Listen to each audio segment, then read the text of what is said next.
Monique Kwan, a currency strategist at a major foreign exchange dealer, is responsible for formulating trading strategies for the currencies of both developed market and emerging market countries. She examines two specific countries, one called DM and one EM. So DM is your developed market, and notes that the DM country has what is considered a low yield safe haven currency. For example, this might be the dollar, while the emerging market currency has a high yield currency whose value is more exposed to fluctuations in the global economic growth rate. Let's say that this is the Indian rupee, for example. Kwan is trying to form an opinion about movements in the real exchange rate for the emerging market country. Before I get into the questions, I am just going to explain this formula to you. My advice here is to memorize the formula, and then if you want the basic intuitive derivation, that's in the videos. But at the very least, you need to be able to reproduce this formula from the bunch of pages before this example. What do you think this QLH stands for? Q stands for the real exchange rate. The L stands for the low yielding currency, and the H stands for the high yield currency. The Q bar stands for what we expect the long-term real rate to be. Is it necessary that right now we are at the long-term rate or the stable predicted long-term rate? Not necessary, but there is some long-term rate that we are moving towards. That is denoted by this Q bar, and again the convention is always low yield currency divided by high yield currency. What do you think IH minus LH means? This is the interest rate differential, the real interest rate differential or the nominal interest rate differential? This is nominal. What convention have we used for real? R for real and I for nominal. Minus, what do you think this expression means? This is the inflation differential, the expected inflation for the high yield minus the expected inflation for the low yield. And the only terms that you've not seen before are right here. This theta represents the risk premiums. So theta H is the risk premium on the high yield currency, and theta L is the risk premium on a low yield currency. The point here is as follows. Let's say that we consider the US dollar as a safe currency. Now, if you invest in an Indian asset, your return is coming from the return on the asset plus your return is coming from the Indian rupee. Do you think there is a risk associated with the Indian currency? There is a risk associated with that Indian currency. And generally in finance, when we have a risk, that risk needs to be priced. As an investor, if you are taking a risk, be it in a currency or be it in whatever asset, effectively a currency is also like one sort of an asset. Then if you are investing in a risky currency, then there'll be a certain premium for investing there, and that is the theta H. Generally, do you think this expression will be positive or negative? Theta H minus theta L. Generally, this will be positive. When markets become more volatile, this theta H minus theta L, will this increase or decrease? Increase. When markets become more volatile, the riskiness of risky currencies becomes more. When markets are good, then even relatively risky assets are less risky in good times. What you have now done is understood the basic terminology. Either you can memorize this or you can listen to the earlier segment of the video and see the derivation. Let's come back to the questions now. What is this equation for? Here is the name I would give it.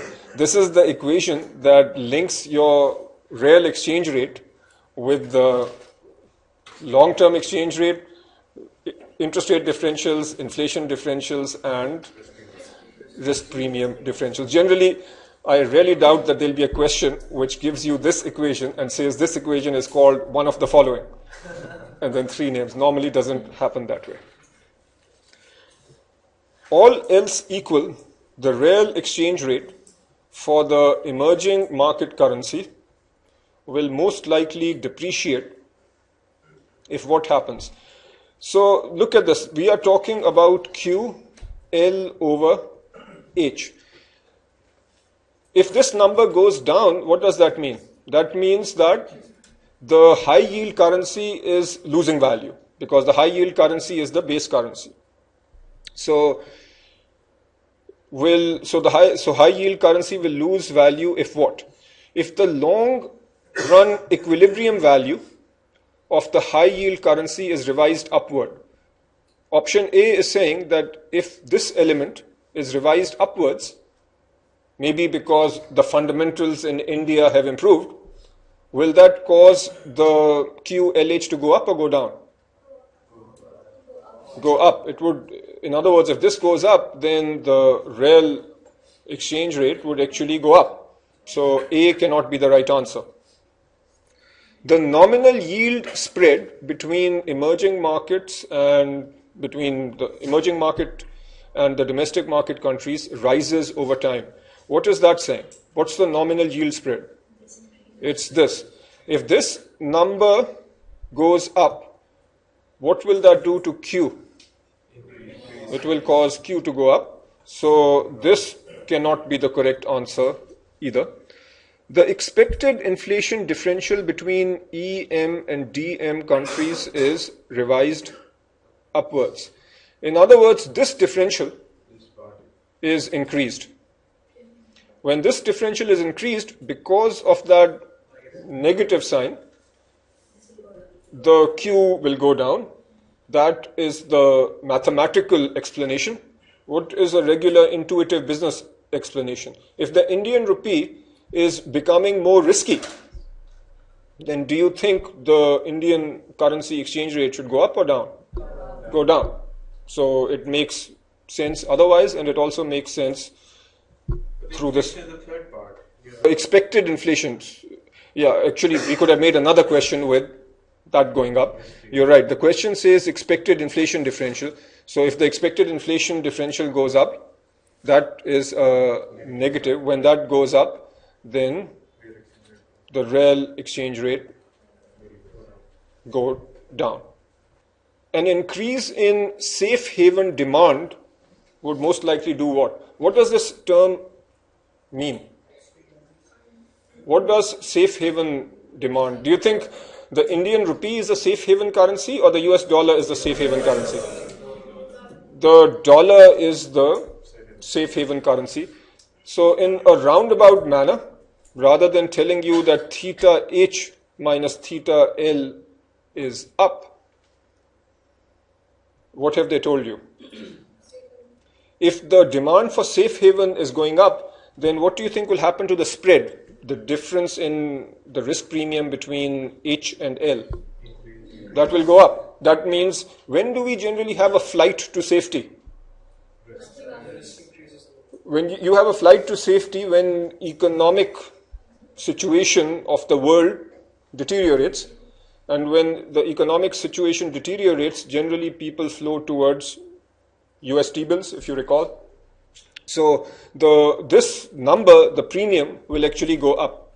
People will demand more premium for investing in a risky currency. This differential will go up, which means the Q, the real exchange rate, will come down. Which is the correct answer here? Will most likely increase the risk premium demanded by international investors to hold the assets denominated in the EM currency. So this is not, you can see that this concept can be converted into several questions. If you know the concept, you are in good shape. Next, Kwan notes that the DM country is running a persistent current account deficit with the EM country. What does this mean? It is it is importing a lot, so the exports are relatively low, the imports are relatively high, all else equal. To isolate the influence of this chronic imbalance on exchange rates, she focuses only on the bilateral relationship between the emerging market and developed market countries and makes the simplifying assumption that the external accounts of these two countries are otherwise balanced. In other words, if we are talking about US and India, we are saying that there is only an imbalance between those two countries, but India is balanced with the rest of the world and US is balanced with the rest of the world. That's a simplifying assumption here. Over time, and all else equal, this is one of the favorite phrases for economists, the persistent current account deficit with the EM country would most likely lead to what? Now, there's a lot of English here, but you can use common sense. If you have a persistent current account deficit, what does that mean? The currency is likely to lose value. So let's see what will happen. Will there be a large build-up of the emerging market countries' assets held by the DM country? Yeah, this doesn't look right. An increase in the trade competitiveness of the EM country. So this might be the case. An upward. Current account deficit with the EM country, so the deficit. We are talking about current account, all else equal, there is a persistent current account deficit with the EM country. EM country has a What's the subject over here? The subject of this discussion is the DM. You need to, it's English. So the DM has a deficit. So chances are that if DM has a deficit, it will be trying to reduce the exchange rate, or exchange rates will come down to overcome the deficit. But let's just look through all the options. Okay, so let's look at this. An increase in the trade competitiveness of the EM country. This can't be right because we would want the DM country. An upward revision in the long run equilibrium real exchange rate. Does this look right? So this looks like the right answer. Can somebody with the curriculum just confirm that? Yeah, so 3C looks like the right one because you would want to an upward revision in the long run equilibrium. So what's happening over here? If this goes up, what's happening? Yeah, so if you have an increase, so an upward revision in the long run equilibrium. So that is the answer.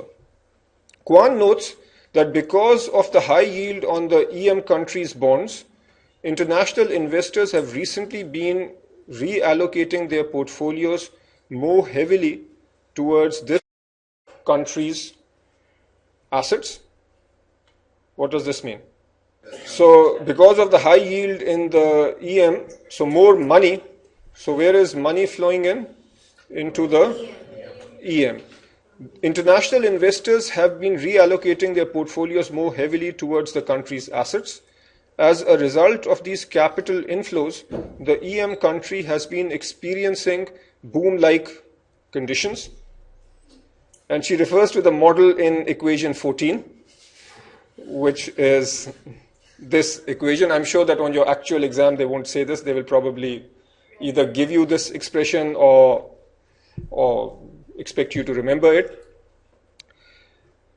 She refers to the model here to estimate the effect of these capital flows on the real exchange rate. So what's going on over here? Any idea? So if more money is flowing into the high yield on the EM, so more money is flowing into the EM, will the EM strengthen? It should. So the correct answer here is C.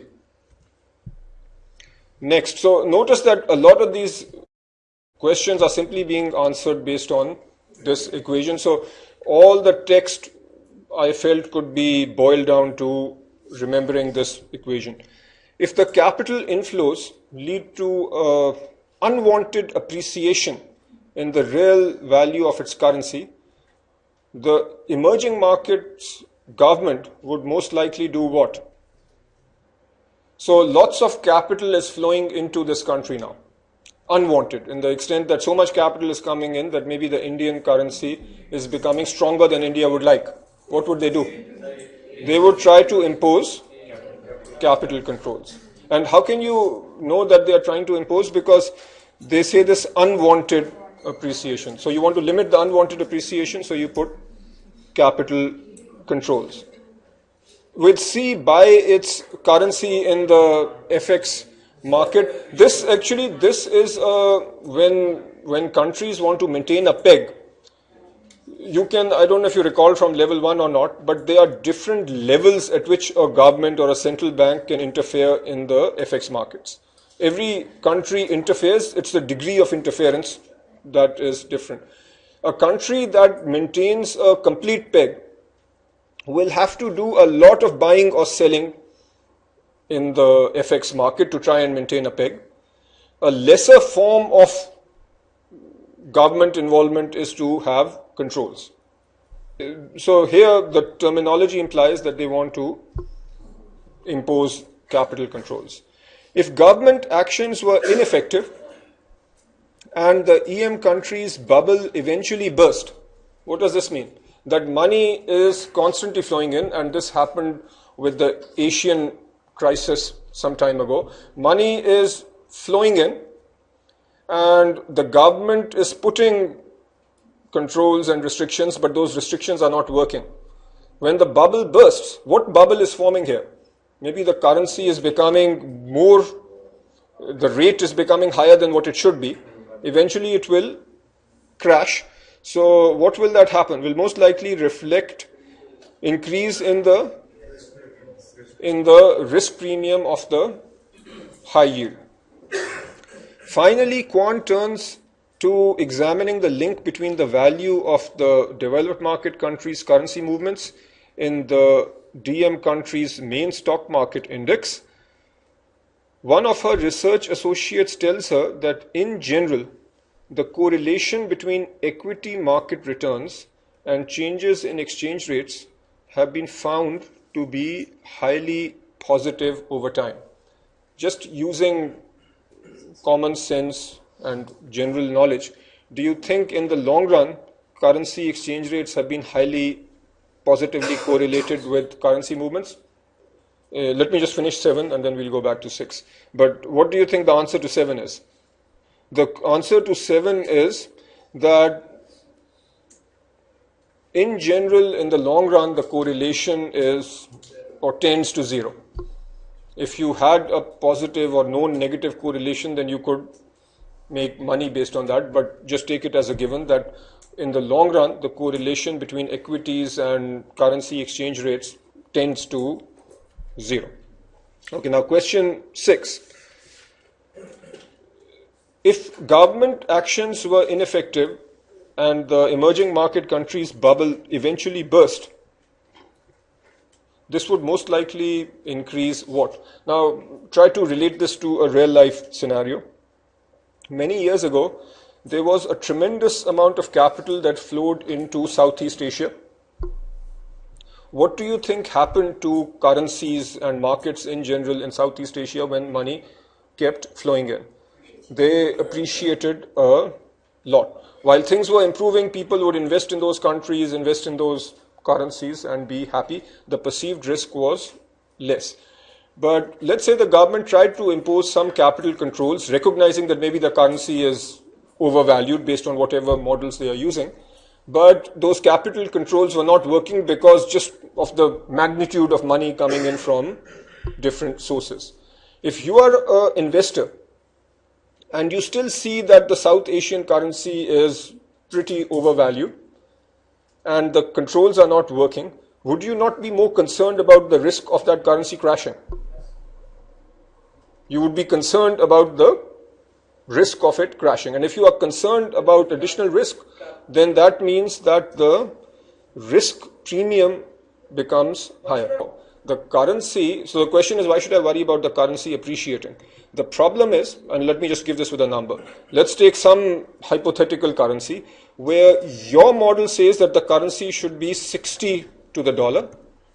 Currently, because of all this capital inflow, the currency is trading at 95 to the dollar. So it has gone up. But you feel that the fair price is 60. Are you worried holding assets in this currency? Yeah, you should be. Otherwise, there's not much point doing this course. So you should be worried because the currency is overvalued, and that's the market rate right now. But in your calculations, you should assume that there is a higher level of risk.